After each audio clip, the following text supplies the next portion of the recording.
So, as you know, myself, I work a very regular job, as most people do.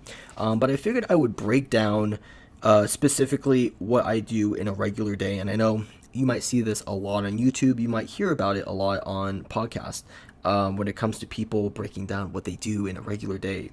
Like they think they're extremely important.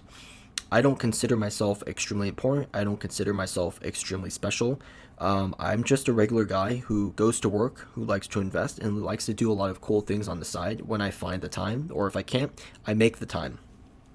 And I think that's very important nowadays for people who, might feel squished for time, and they feel like, hey, I've already been at work majority of the day. My day is basically over. To me, that's you just quitting on the rest of your day and not being opportunistic.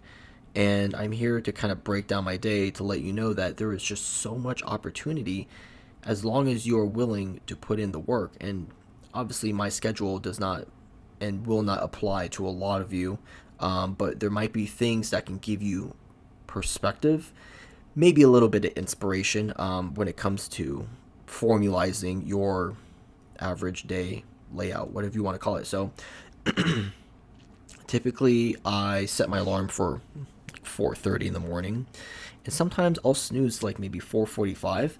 I'm not too specific about it in reality. As long as you wake up and you get to work on time, that is like the most important thing to me. As I was being raised when I was younger, it was very important of a saying to me, which was rather be an hour early than a minute late.